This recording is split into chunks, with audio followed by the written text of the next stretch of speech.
The Suicide Squad, the brand new DC film inside the DC Extended Universe, and this movie is a type of movie where I knew when I was about to walk into a theater, get my popcorn, get my ticket, get my drink, go to the actual cinema, to the theater, go up the stairs, sit down, get the climate chair, watching the trailers while wearing my Harley Quinn Mad Love t-shirt. It's the moment where she breaks Joker out of Arkham. Knock, knock, Puddin'. Say hello to your new, improved Harley Quinn.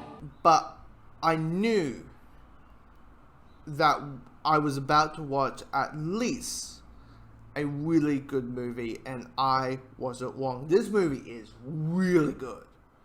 This is a really, really good movie that people should see. And if you're in the US, not on HBO Max, but on the big screen. Now, the reason that people like us was looking forward to this film was because who was writing and directing the movie, and it was James Gunn.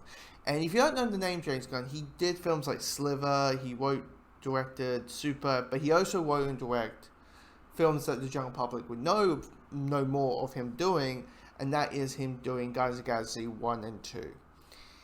And the thing about it is, with Guardians, he was able to make every character, every humor, every joke, every action sequence character-centric.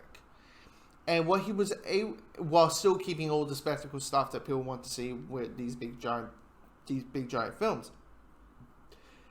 And he was able to take those elements from Guardians and place it in Suicide Squad, and it works a hell of a lot better. Because, you know, knowing that Suicide Squad, the concept of Task Force X, is they're a group of villains.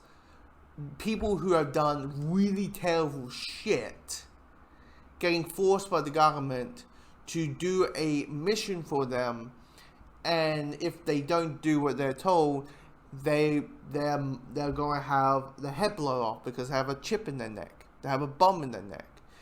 Or there's a possibility they do the mission, do everything they're told, but still get killed, you know? And it's because of the group of villains, you dive into more richness, and you dive a little bit more of like, what horrible stuff have they done, but also find ways to make them make us like the characters, but also remind us what they have done. And it works so well. I mean, and how they explain it, like, you know, each character, like how Waxcatcher explains her backstory is different. How Bloodsport talks about his backstory, which is completely different. How Harley Quinn talks about her backstory. How different Polka Dot Man talks about his backstory. And the weird thing is, like, yes, there are moments where they do make fun of the whole thing of like, this character is completely stupid, so we'll quickly kill him off to show how stupid they are. But even with those moments, it works on character, and focuses on it works on character for those main characters.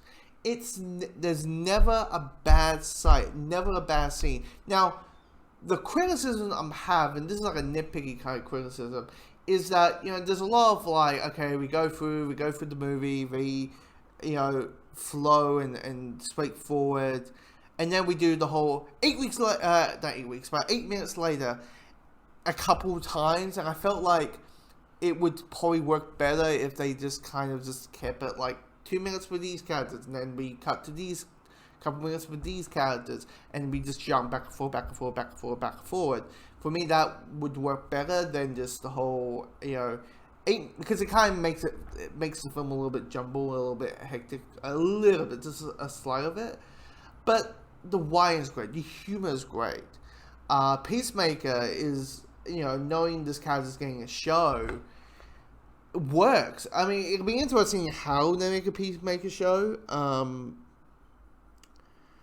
But knowing it's a prequel, so your head's thinking, you know, spoiler, he might die. But, you know, I'm still like, can the character, so not John Cena himself, but can the character itself, be enough to carry an entire show on the shoulders? I don't know. We don't know. We'll have to wait till January? So in 6 months or 5 months, however long January is, to find out. Harley Quinn is the most Harley Quinn of the 3 movies that we have seen Margot Robbie play. This is the most Harley Quinn animated series Harley Quinn I have seen. And which brings a smile on my face. I mean, I wouldn't lie, knowing Harley Quinn, as we all know how much of a Harley Quinn fan I am, the back of your head is anytime she's not on screen, I go a little bit I'm really liking you guys, but I kind of want to see, I want to see Harley. Can we have Harley? And when it happens, I have a massive smile on my face. Yes, it's gory. There's some horror elements to body horror elements of it. Some mad scientist stuff. Peter Capaldi is great, who plays the Thinker. I basically, the best way to describe it is kind of like if Malcolm Tucker was possessed by, if the Doctor was possessed by Malcolm Tucker, from the thick of it. That's what it's basically Peter Capaldi's Thinker is. That's essentially what it is. Because there's a couple of moments where he goes, "You fucking idiots, you fucking." I'm like, okay. You fucking stupid Americans, that whole thing. Star Wars works. The gore doesn't feel gratuitous, but still insane.